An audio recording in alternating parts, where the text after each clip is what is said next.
네, 오늘 우리 십계명 두 번째 시간입니다. 우상을 만들지 않겠다, 이 주제로 함께 말씀 나누고 싶은데요. 오늘은 먼저 말씀을 읽고 우리 시작하도록 하겠습니다.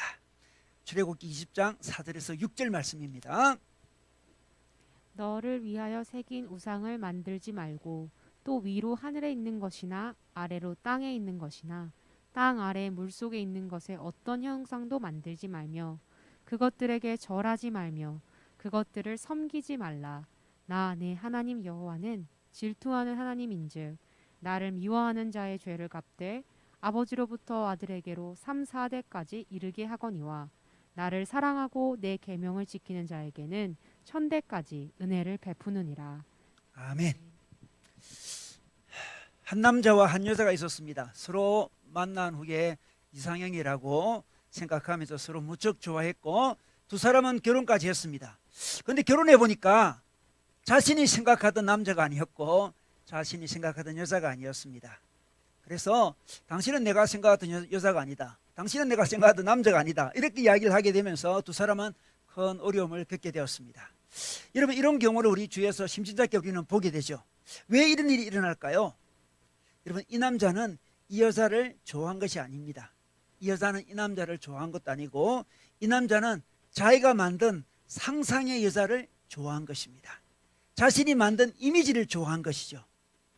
그래서 제가 아는 어느 자매는 어떤 남자나 어느 형제가 자기를 좋아한다 그러면 당신이 나를 어떻게 알고 좋아하느냐, 이렇게 늘 물어본다고 이야기했습니다. 아니, 알지 못하면서 왜 좋아하냐는 거지. 알지 못하고 좋아하는 것은 자기가 만든 상상 속에서 만든 이미지를 좋아하는 거죠. 여러분, 우리는 서로 교제해 보면서 이 사람이 누군지를 알아야 됩니다. 이 사람의 실체를 알고 이 사람을 사랑해야 되는 거죠. 이 존재를 사랑해야 되는 거죠. 그래야만 행복한 결혼 생활을 할 수 있습니다. 마찬가지로 우리가 하나님을 사랑한다고 그러고 하나님을 예배한다고 하며 하나님을 경배한다고 합니다. 그러나 하나님 자체보다는, 하나님 인격보다는 자신이 만든 하나님의 이미지를 경배하는 경우가 많이 있습니다. 자기가 만든 신의 이미지를 사랑하고 경배하는 거죠. 고대 사회에서는 신을 사랑한다고 했는데 진짜 신이 아니었고 신의 형상으로 동물이나 왕 같은 존재를, 어떤 조각품을 세워놓고 사랑한다고 하면서 경배하곤 했습니다. 현대인들은 어떻습니까? 현대인들은 물론 그렇게 하는 현대인들도 있지만 주로 자기 마음속에서 신의 이미지를 그립니다. 신의 이미지를 그려요. 눈에 보이는 조각상은 만들지 않지만 신의 이미지를 그립니다. 그 이미지를 가지고 사랑한다 그러고 경배한다고 합니다. 그런데 오늘 말씀에서 하나님께서 우상을 만들지 말라, 이렇게 말씀하고 있습니다. 어떤 형상도 만들지 말라, 이렇게 말씀하고 있습니다. 하나님 자신을 섬겨야지 자신이 만든 형상, 자신의 우상을 만들어 섬기지 말라고 합니다. 왜냐하면 이 또한 우상 숭배의 한 종류이기 때문에 그렇습니다.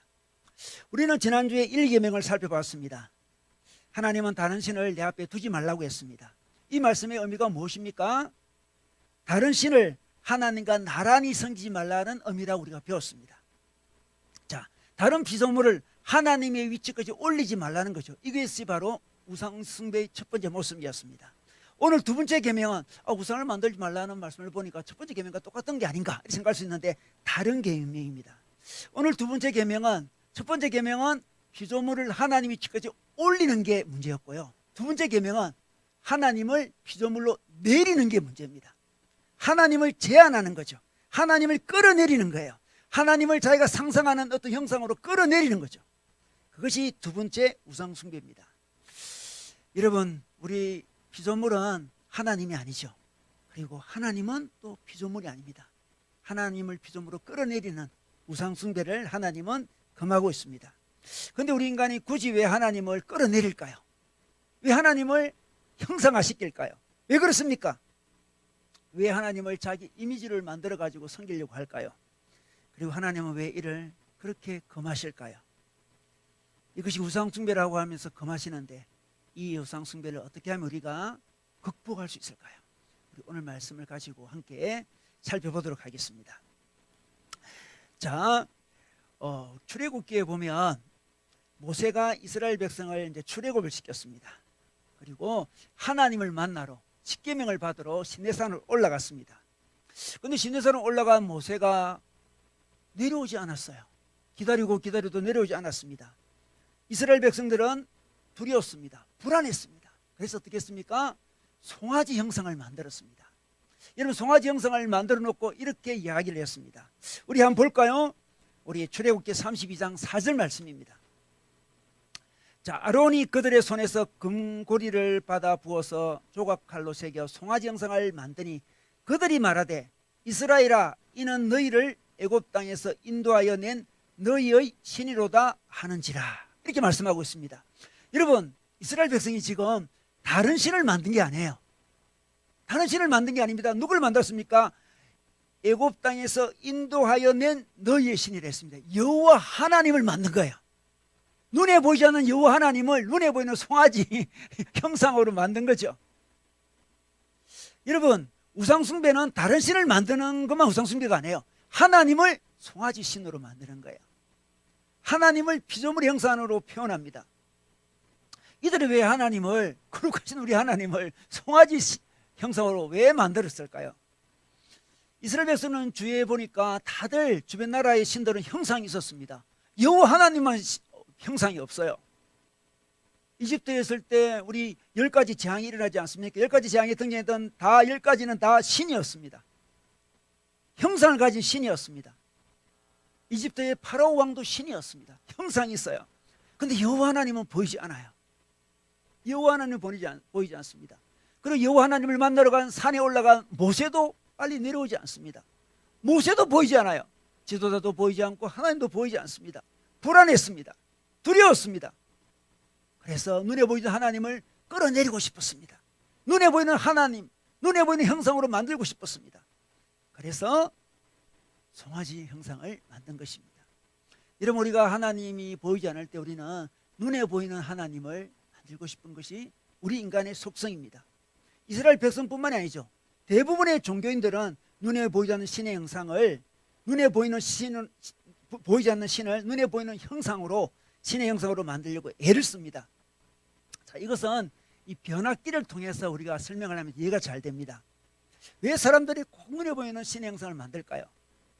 여러분, 우리가 변화기를 왜 만들고, 변화기 알죠? 이 고압 전류가 있습니다.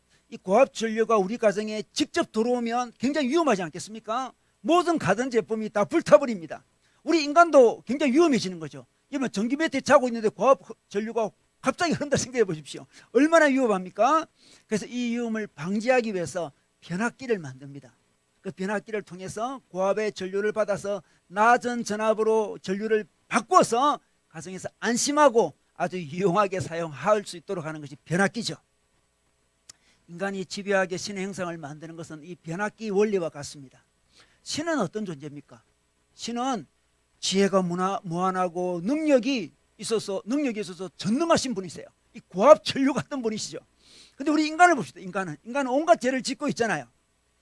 만약에 신이 그의 지혜와 능력을 인간에게 그대로 행사한다면 우리는 얼마나 두렵겠습니까? 우리는 죄인인데 얼마나 불안해요.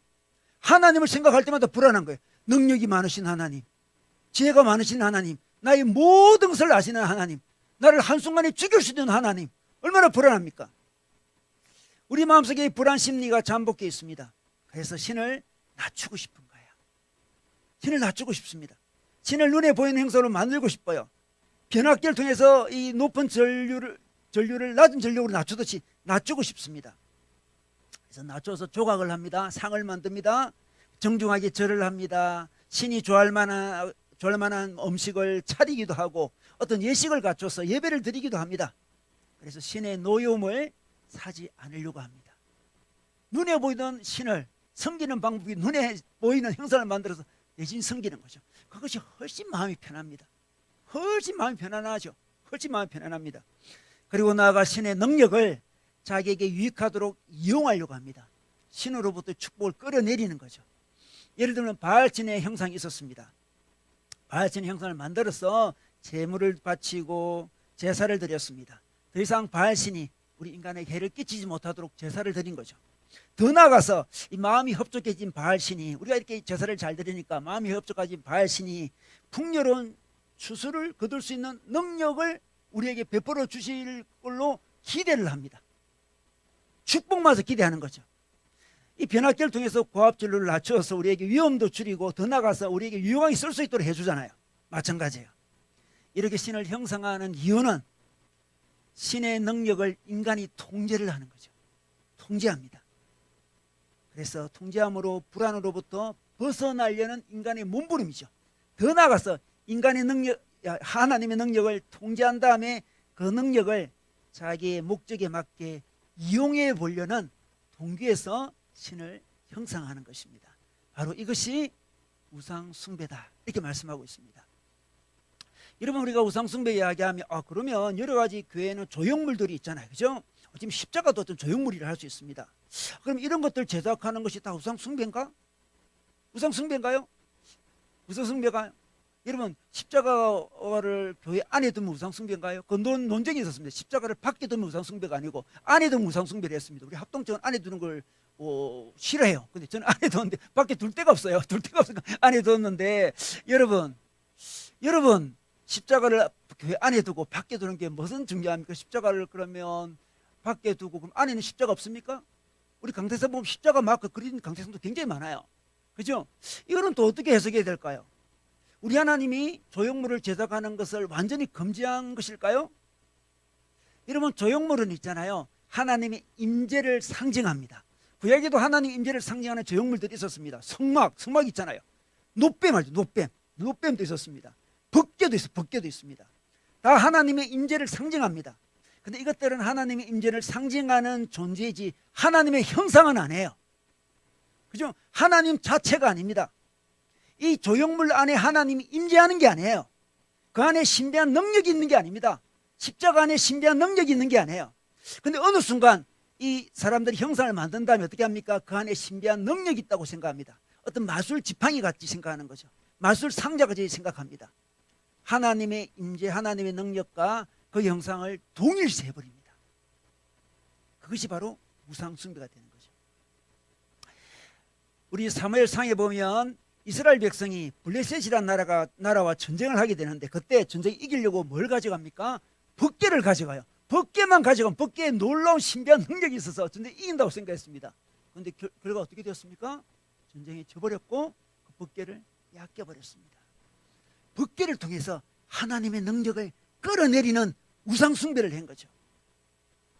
기독교 역사에는 하나님의 임재를 상징하는 많은 조형물들이 많이 있습니다. 특별히 이런 조형물들은 중세에 건축된 가톨릭 성당에 많이 있죠.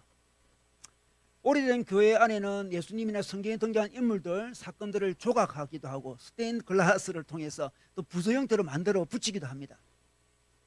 여러분, 이런 많은 조형물들을 왜 만들어서 교회에 비치해 두었습니까? 왜 비치해 두었을까요? 성경의 사건들을 다 그림으로 그려서 비춰주고 수많은 성화들이 있습니다. 왜 그랬을까요? 그것은 중세시대의 많은 교인들은 문맹자였습니다. 글을 읽지 못했습니다. 그림이나 조각이라도 많이 만들어서 성경의 내용을 가르치고 싶었던 거죠. 그들에게 필요가 있었습니다. 교육적 효과를 거두기 위해서 만들었습니다. 그런데 좀 시간이 지나니까 조형물들이 숭배의 대상이 되어버렸습니다. 그래서 성상을 숭배하게 된 거죠. 성화를 숭배하게 된 거죠. 제가 오래전에 필리핀에 선교 간 적이 있는데, 그 당시 필리핀에서 이 블랙 마리아상, 이 검정색 마리아상이 바닷가에서 발견이 됐대요. 그래서 막 떠들썩했습니다.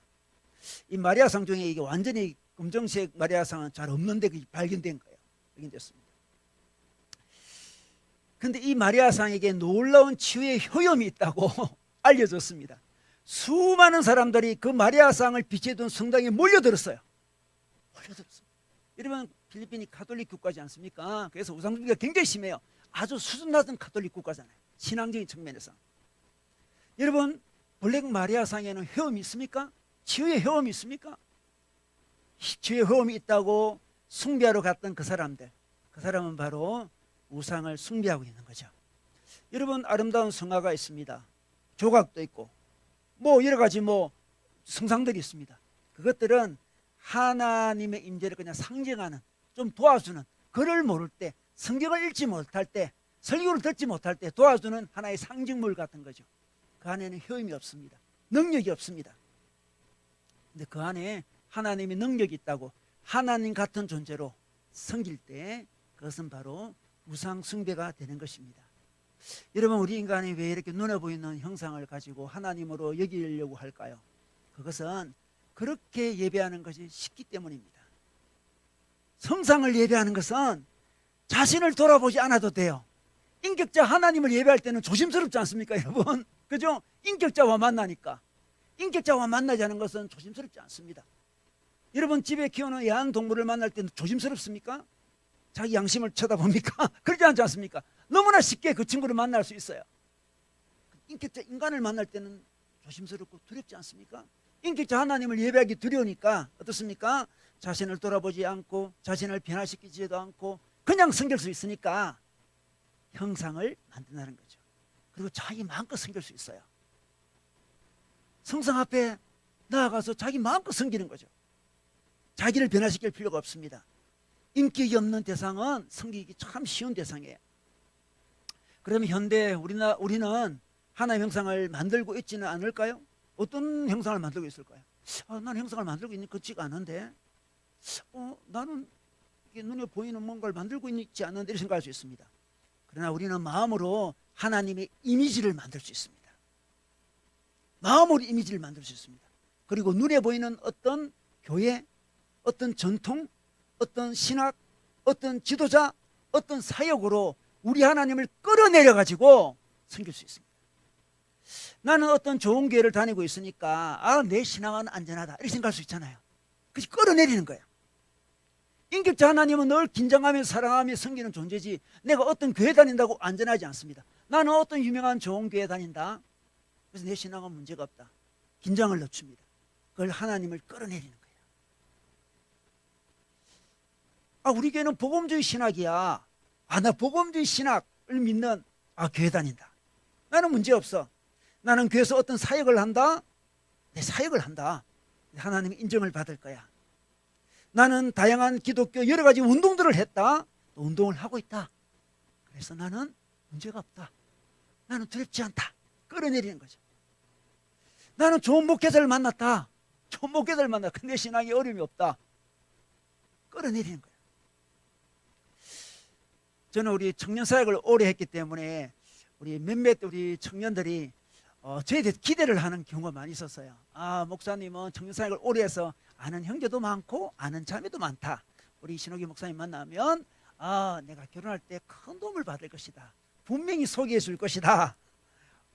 그런 기대하는 몇 명의 친구들이 있었어요. 그런데 여러분이 알다시피 저는 그런 은사가 없잖아요. 제가 정말 그래주고 싶어요. 정말 너무 미안해요. 정말 내가 너무 미안한데 너무 미안하지 은사가 없어요. 그래서 몇몇 형제자매들이 제게 굉장히 실망하는 일들이 벌어졌어요.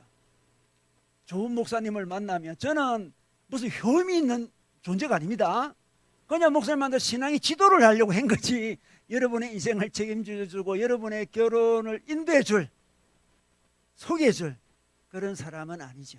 아닙니다. 제 성을 따름이에요. 우리가 어떤 훈련을 받는 것, 우리가 어떤 책을 읽는 것, 그것은 하나님을 경배하는 것을 대체할 수가 없어요. 상징물들이죠.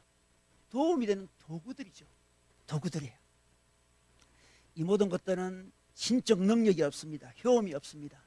그러나 우리는 눈에 안 보이는 하나님보다 어떤 훈련, 어떤 단체, 어느 교회, 어떤 사람, 어떤 프로그램, 어떤 운동 끄집어내려 가지고 하나님을 섬기고 싶은 마음이 듭니다. 그게 훨씬 쉽기 때문에 그렇습니다. 자기를 변화시키지 않아도 긴장하지 않아도 하나님을 섬길 수 있는 길이기 때문에 그렇습니다. 우리는 눈에 보이지는 않지만 마음속으로 또 어떤 하나님의 이미지를 만들어서 그 이미지를 가지고 하나님을 경배하려고 합니다. 그러나 우리 하나님은 이미지가 아니고 하나님 자체, 하나님 인격을 사랑하고 경배하라고 말씀하십니다. 여러분, 우리 하나님은 왜 이렇게 우리가 형상 만드는 것을 금하고 싫어하실까요? 여러분, 우리 하나님은 영이십니다. 우리 하나님은 이 우주를 다 만드셨습니다. 이 우주로도 하나님을 담을 수가 없어요. 하물며 인간이 만든 조각품 안에 어떻게 하나님을 담겠습니까? 우리가 형상을 만드는 순간 하나님을 제한하는 거예요. 하나님의 속성, 하나님의 인격, 하나님의 주권을 제한해 버립니다. 우리가 눈에 보이는 조각품이 아니라도 마음으로라도 하나님의 이미지를 제안할 때가 있습니다. 우리 하나님은 사랑의 하나님이고 공의의 하나님이죠. 그런데 우리가 자의적으로 한 속성만을 가지고 하나님을 제안할 수 있습니다. 어떤 사람은 하나님은 사랑의 하나님이다, 그것만 딱 붙들고 있어요. 늘 사랑의 하나님이 늘 사랑. 물론 맞는 이야기죠. 하나님을 제안하는, 자기 이미지로 제안하는. 하나님이 사랑이시라며, 하나님은 사랑이시라며, 사랑의 하나님이 왜 내게 이러신다고, 왜 이러시는지 모르겠다. 하나님은 사랑이시라며, 하나님은 인도하신다며, 그 자기가 가진 그 이미지, 속성을 가지고 하나님을 재단합니다. 자기 배우자를 사랑하는 줄 알았더만 사실 자기 배우자를 사랑하는 것이 아니라 자기가 만든 배우자의 이미지를 사랑하는 것과 비슷하게 하나님을 사랑하고 하나님을 경배하는 게 아니라 자기가 만든 하나님의 이미지를 사랑하고 경배하는 거죠. 자기가 상상했던 하나님의 이미지와 실제 하나님이 다르면, 자기 생활이 다르면, 자기 현실이 다르면 그때부터 하나님과의 관계에 어려움을 겪게 됩니다. 마치 결혼한 후에 내가 상상했던 그 사람이 아니라고 하며 당하는 것과 똑같습니다. 사람들은 자기만의 이미지를 가지고 있어요. 하나님은 내 인생을 인간적으로 잘 풀리게 해주실 것이라고 믿는 이미지를 가진 사람이 많이 있어요. 이미지입니다. 이미지. 내가 교회에서 젊을 때 많이 섬겼고 선교단체에서 많이 섬겨서 하나님은 내 직장과 내 결혼과 내 자녀와 모든 것들을 내가 원하는 때에 내가 원하는 방식으로 인도해 주신다는 이미지를 갖고 있는 거예요. 인격자를 믿는 게 아니고요. 자기 이미지, 자기 어떤 이데올로기를 할 수 있죠. 가지고 있습니다. 그런데 현실이 그렇지 못할 때 어떻습니까? 실제 하나님과 이미지 하나님이 서로 달라요. 고통이 시작돼요. 좀 지나면 원망이 됩니다. 내가 생각했던 하나님이 아니네. 많은 청년들이 졸업한 다음에 그러잖아요. 내가 믿던 하나님이 아닌 것 같아. 내가 배웠던 하나님이 아니야. 내가 가진 그 이미지대로 세상이 움직이질 않아. 우리 하나님이 나를 그렇게 돕지를 않아. 혼란이 오는 거죠. 원망이 생깁니다. 여러분, 우리 마음대로 하나님을 섬기는 것이 우상숭배죠. 여러분, 인생이 혼란할 때 보십시오. 자기 인생이 혼란할 때 가만히 보면 그 안에는 왜곡된 하나님의 이미지가 담겨 있어요. 그 이면을 가만히 보면 가장 힘들어하는 곳, 가장 문제가 있는 곳을 살펴보십시오. 그 이면에는 항상 하나님에 대한 왜곡된 이미지가 있는 거예요. 그 이미지를 발견해야 되는 거죠. 문제 아래에는 항상 하나님에 대한 잘못된 이미지, 우상 숭배가 있습니다. 사마리아 여인이 예수님을 만났습니다. 예수님께 그는 이렇게 질문했습니다. 하나님을 이 산에서 예배할까요? 예루살렘에서 예배할까요? 사마리아 사람들은 산에서 예배를 했거든요. 근데 유대인들은 예루살렘 성전에서 예배해야 된다고 이야기했습니다. 이 산에서 예배할까요? 예루살렘에서 예배할까요? 장소를. 그때 하나님은 그에게 어떻게 말씀하셨습니까? 예수님은 요한복음 4장 24절 하나님은 영이시니 예배하는 자가 영과 진리로 예배할지니라 이렇게 말씀하고 있습니다. 우리 하나님은 영이십니다. 제한하면 안 돼요. 이 산에서 이 예루살렘에서 제한할 필요가 없습니다. 하나님을 제한하지 마세요. 하나님은 영이십니다. 장소에 구애받지 않는 영이십니다. 제한할 수 없습니다. 우리가 자기 배우자를 사랑한다 해봅시다. 배우자를 사랑할 때 장소를 제한하면 어떻겠습니까? 당신을 사랑하는데 가정에서만 사랑하겠다. 말이 안 되는 거예요. 어느 시간만 사랑하겠다. 어느 이벤트를 통해서만 사랑하겠다. 제한하는 거죠. 사랑을. 진짜 사랑이 아니죠. 인격적이에요. 언제 어디서나 사랑을 해야 되는 거죠. 언제 어디서나. 그래서 좋은 남편은 그런 남편이잖아요. 우리 남편은 눈에는 안 보이지만 늘 나와 함께 있어. 그게 좋은 남편 아니겠습니까? 좋은 아내도 그렇겠죠. 늘 나와 함께 있는 것 같아. 우리 하나님도 그렇게 경배받기 원하세요. 이 산에서 예배할까요? 예루살렘에 예배할까요? 우리 하나님을 제한하지 마십시오. 하나님은 영이십니다. 우리 하나님을 제한하는 순간 영이신 하나님은 슬퍼하십니다. 나를 제한하는구나. 나를 자기 마음대로 제한하는구나.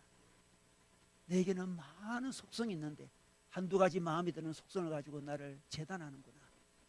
자기 마음대로 나를 경배하는구나. 자기 마음대로 내가 움직여주지 않는다고 내게 실망하는구나. 우리 하나님은 슬퍼하십니다. 그리고 더 나아가서 여러분, 우리 인간이 형상을 만들고 있습니다. 그런데 성경에 보니까 하나님은 우리를 당신의 형상으로 만드셨습니다. 이게 참 중요한 말씀이죠. 인간이 타락한 이후로 자기가 하나님 형상이 돼야 되는데 자꾸 다른 형상을 만들어요. 하나님은 너가 내 형상이라 그랬습니다. 그죠? 그래서 형상을 회복해가는 게 우리 인생의 목적이에요.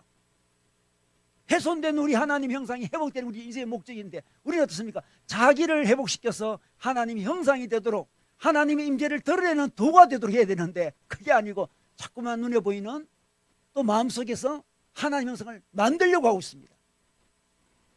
우리 갈라디아서 4장 19절 말씀 볼까요?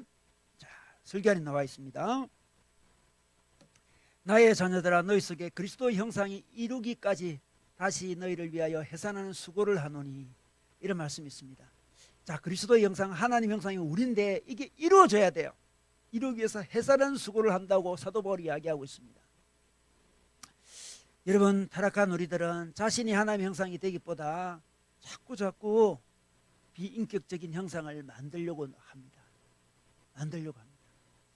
우리는 하나님은 아니지만 우리는 하나님은 아닙니다. 하나님을 상징하는 존재, 하나님을 보여주는 하나님 형상이 되어야 됩니다. 우리 인생의 목표는 하나님의 형상을 구현하는 거죠. 구현하는 겁니다. 우리 하나님 형상으로 살아가지 않는 삶의 특징은 무엇일까요?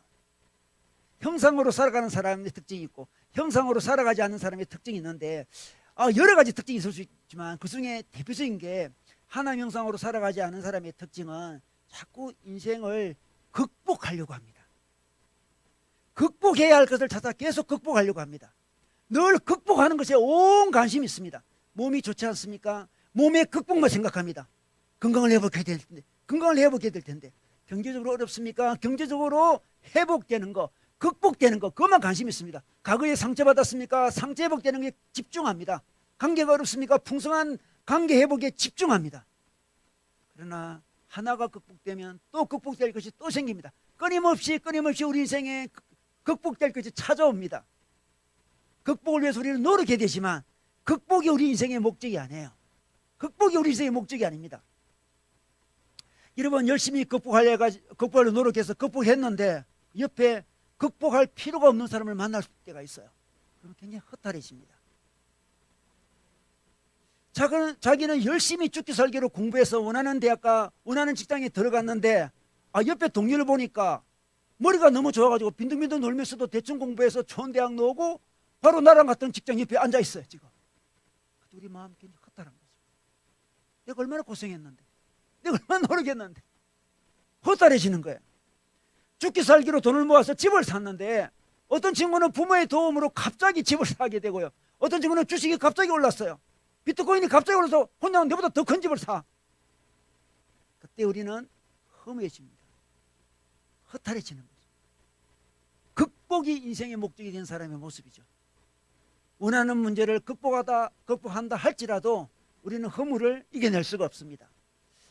우리 2차 대전 때 독일 포로 수용소에서 겨우 해방된 유대인들이 많이 있었습니다.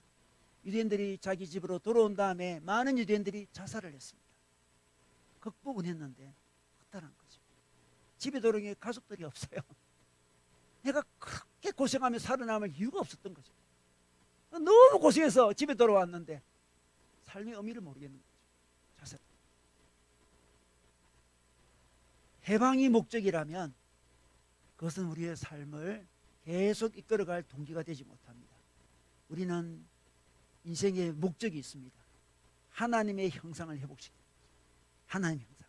하나님 형상을 생각하는 사람은 어떻게 살아갑니까? 극복이 아니고 역할을 생각합니다. 역할. 극복과 역할. 극복만 하는 인생은 헛다해지고 허무해지지만 역할을 하려고 할 때 우리 존재 가치를 느끼게 됩니다. 극복 안 되는 문제도 많고 극복해야 할 일도 계속 우리의 삶에 있지만 하나님의 형상은 어떻게 합니까? 그럼에도 불구하고 이 상황 속에서 내가 해야 될 역할을 하나님이 주셨다. 우리 가정에서 내가 할 역할이 있구나.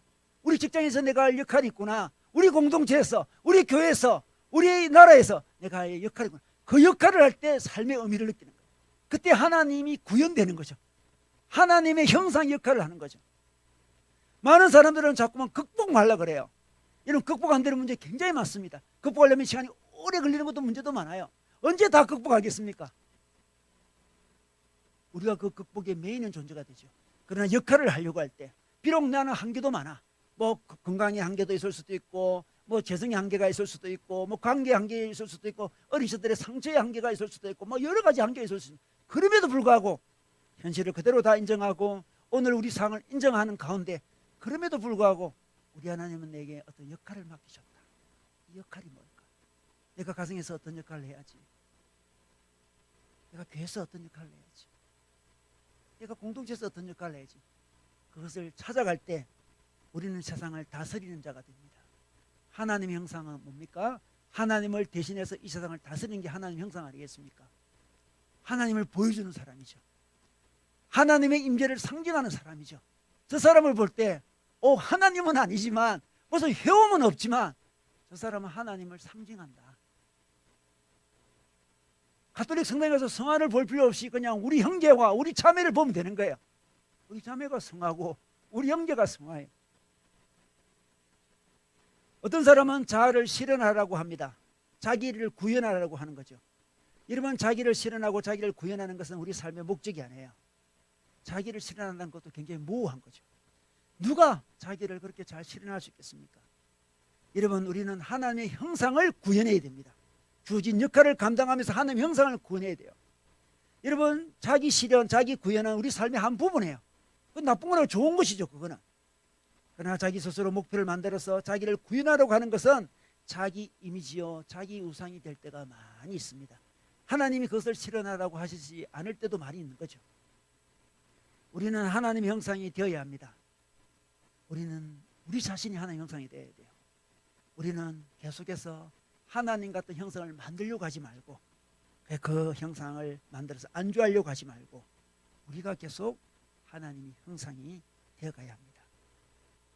자, 더 나가서 우리가 이렇게 하나님 형상이 되어가야 되는데 여러분, 우리 하나님 형상으로 온전히 회복돼야 되는데 그리고 우상 숭배를 극복해야 되는데 잘 되지 않아요. 어떻게 하면 좋겠습니까?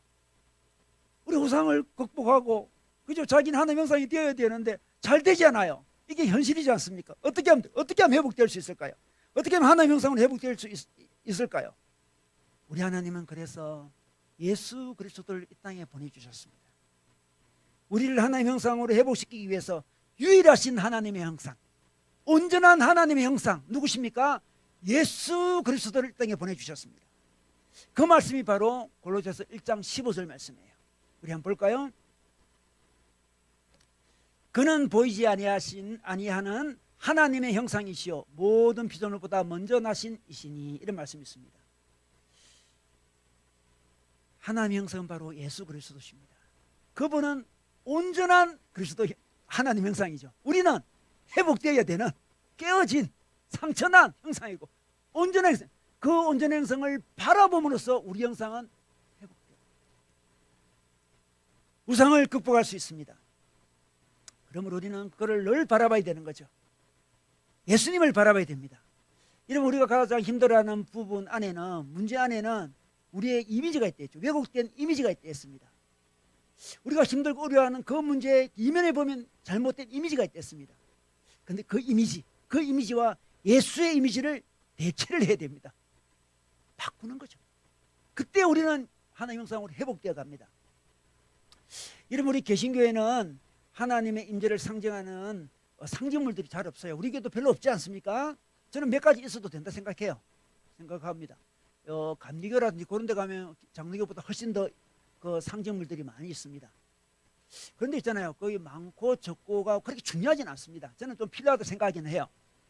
그런데 있잖아요, 성경의 사건이나 성경의 메시지를 이렇게 상징물로 표현하는 것도 좋지만 또 자칫하면 그 우상숭배로 빠질 수도 있기 때문에 조심해야 되지만 가장 좋은 방법은 성경을 묵상하는 거예요. 설교를 듣는 겁니다. 여러분, 성화, 그림이나 조각이라는 것은 성경 어떤 사건의 한 장면을 보여줍니다. 어떤 인물의 한 장면을 보여주는 거예요. 그죠? 한 순간만 표현합니다. 그 많은 내용을 담아낼 수가 없어요. 그 인물의 모든 면을 담아낼 수가 없습니다. 그 사건을 다 담아낼 수 없습니다. 한계를 짓는 거죠. 한계를 짓는. 근데 말씀은 어떻습니까? 성경 말씀은 예수님의 모든 모습이 다 나와 있어요. 지금 수많은 모습이 다 나와 있습니다. 성경의 인물의 수많은 모습은 성경에 다 나와 있어요. 설교하는 동안에 그 인물을 쭉 이야기합니다. 많은 것을 담아냅니다. 여러분, 사람들이 우리 어린아이들에게 TV만 보지 말고 책을 읽어라 그러잖아요. 왜 그렇습니까? TV만 보면 어떤 인물이나 사건의 일정 부분만 한 단면만 보게 됩니다. 왜곡된 시각을 가지게 되는 거죠. 책을 읽으면 무궁무진한 내용이 그 안에 있잖아요. 다양한 장면을 생각하게 됩니다. 그죠? 폭넓은 관점을 갖게 되는 거예요. 그래서 책을 읽으라 그러잖아요. 우리가 성경을 하나님께서 우리에게 주셨습니다. 이제 성화 없어도 돼요. 사실은 뭐 좀 도움 되지만 성화 없어도 됩니다. 뭐 조금 없어도 돼요. 우리는 성경 안에는 하나님의 이미지, 예수님의 이미지가 가득 담겨 있습니다. 그 이미지를 묵상하는 거죠. 그 이미지와 우리가 가진 왜곡된 이미지를 비교합니다. 그리고 이미지를 대체하는 거죠. 우리의 왜곡된 이미지를 내려놓고 그 이미지를 채우는 거죠. 여러분, 우리가 왜 불안해하고 왜 두려워합니까? 왜곡된 이미지가 있어 그렇다고 했습니다. 자기 삶을 생각하면서 하나님, 내 삶이 너무 불안합니다. 미래가 어찌 될지 모르겠습니다. 이렇게 이야기하는 것은 자기가 하나님보다 더 똑똑하다는 이미지를 갖고 있는 거예요. 하나님은 약간 좀 내 삶에서 내보다는 관심이 조금 없으신 것 같고, 내보다는 내 삶을 잘 이해하지 못하시는 것 같고, 나보다는 미래에 대해서 잘 모르시는 것 같다, 이런 마음이 있으니까 불안한 거예요. 그죠? 하나님은 좀 부족하시다라는 이미지를 갖고 있는 거예요. 내가 나에 대해서 더 잘 알고 내가 내 미래에 대해서 더 잘 이끌 것 같다는 생각을 하는데 그렇게 흘러가지 않아요. 그게 두렵고 불안한 거죠. 왜곡된 이미지를 갖고 있습니다. 이때 예수님의 이미지를 떠올리는 거죠. 예수님은 겟세마네 동산에서 내 뜻대로 되지 않고 당신의 뜻이 이루어지기를 원한다고 기도했습니다. 기도하는 모습을 이미지로 떠올려 보십시오. 예수님은 자기 생각도 있었지만, 이 산이 좀 피하면 좋겠습니다 생각도 있었지만 하나님 뜻을 간구하지 않습니까? 그 이미지를 받아들입니다. 예수님의 그 이미지, 하나님이 내보다 훨씬 더 똑똑하시다, 하나님 뜻이 훨씬 내 뜻보다 낫다, 그런 자세로 기도하는 그 이미지를 바라보는 거예요. 묵상합니다. 그리고 내가 가진 잘못된 이미지를 그 예수님이 하신 그 모습에 드러나는 그 이미지로 바꿉니다. 그럼 우리는 더 이상 우상 숭배를 하지 않고 하나님 형상으로 닮아가게 되는 거죠. 우리에게는 이미지가 이렇게 중요한 거예요. 이미지가 이렇게 중요합니다. 미국의 어떤 남자가 아내 몰래 정부를 두었다고 합니다. 아내가 매주 주말에 장모님 집에 가게 되었는데 그 정부가 자기 집에 이제 주말 되면 찾아온 거죠. 근데 그 정부가 올 때마다 집안에 아내가 들어있는 사진을 모두 떼라고 하더래요. 아내의 사랑스러운 모습, 아내가 자기를 좋아해서 바라보는 모습, 함께 가족 사진 찍은 것들, 그런 거 다 떼라는 거죠. 다 떼. 왜 떼라 했겠습니까? 그 이미지가 부담스럽거든. 불편하거든. 사랑스러운 아내가 바라보고 있어요. 지금 마음이 불편해요. 그래서 억지로도 이런 이미지를 가지고 이미지를 만들려고 이야기했습니다. 어떤 이미지? 당신의 아내가 당신에게 잘못된 장면을 기억해 보십시오. 잔소리하는 아내, 뭐 배려 없는 아내, 생각 없는 아내, 그 아내를 억지로 떠올린 그 이미지를 만들어요. 그 이미지를 만들어야만 죄를 지을 수 있으니까. 사랑스러운 아내의 이미지가 붙어 있는데 죄를 지을 수가 없거든. 나쁜 이미지로 좋은 이미지를 짓누를 때 우리는 죄를 짓는 거죠. 좋은 이미지는 죄를 쫓아보낼 수 있습니다.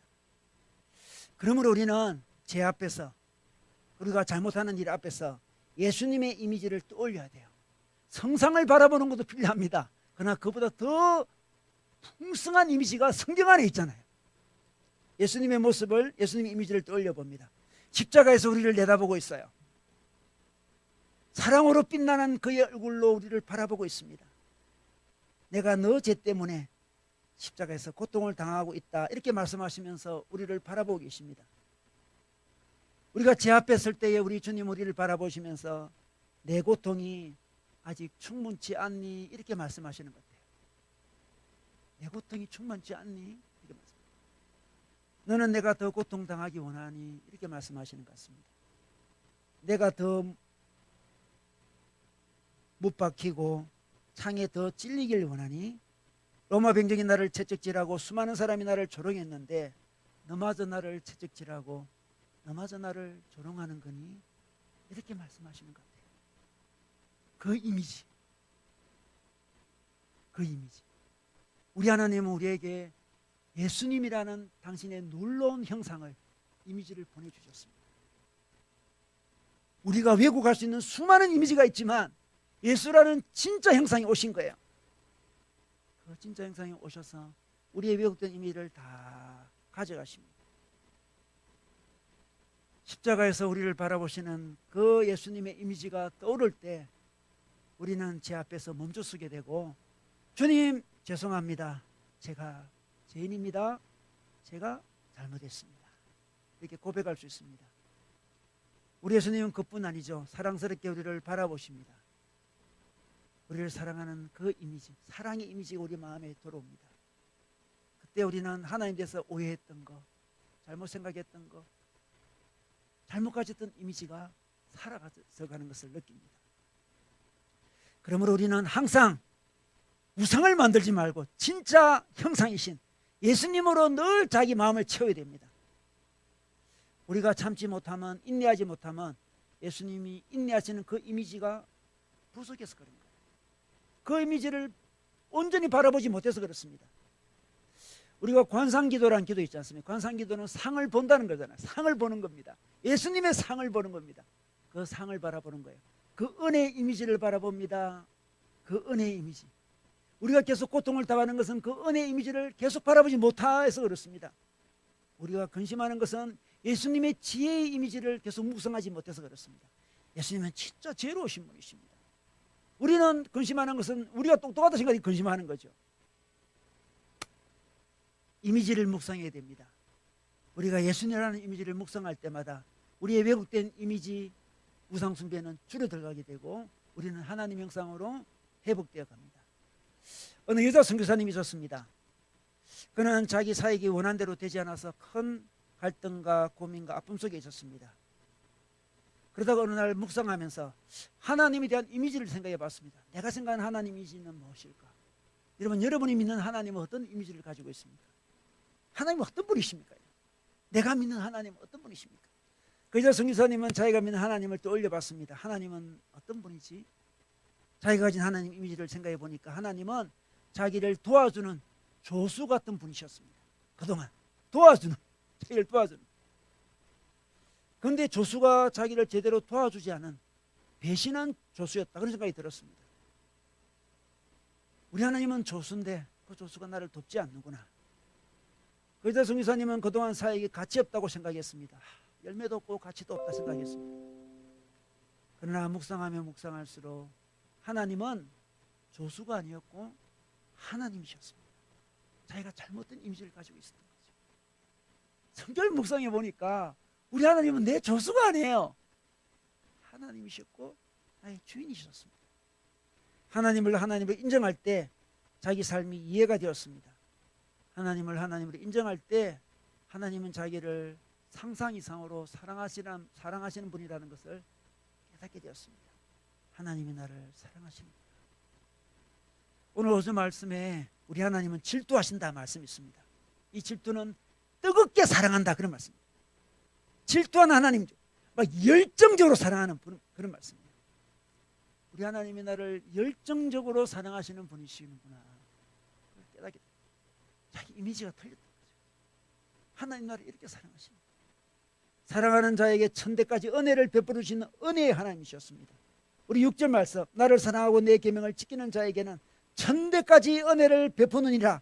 천대까지, 정말 천대까지, 이어지기 전에 예수님 오실 것만 같은데 천대까지 우리에게 은혜를 베풀어 주시기 원하시는 분, 그 이미지를 가지게 된 거죠. 그렇게 하나님으로 인정하고 하나님을 자신의 주인으로 인정하면서 자기가 했던 그 사역들을 다르게 평가해 보게 되었습니다. 자기가 주인이 되었을 때는, 예수님이 조수고 자기가 주인이 되었을 때는 자기의 사역은 실패한 사역이라고 평가했지만 주인이 달라지니까, 하나님이 달라지니까 내 사역은 참으로 의미 있었던 사역이라고 볼 수 있게 되었다는 거죠. 우리 인생도 마찬가지죠. 자기 주인이 되면, 자기가 인생의 주인이 되면 어떻습니까? 자기 인생을 자기 마음대로 평가하게 되죠. 나는 이것이 부족하고 저것도 부족하고 이것도 이루지 못하고 저것도 이루지 못하고 평가합니다. 그러나 주님을 묵상할 때 우리 예수님이 나의 주인이시니까 예수님이 내 삶을 평가합니다.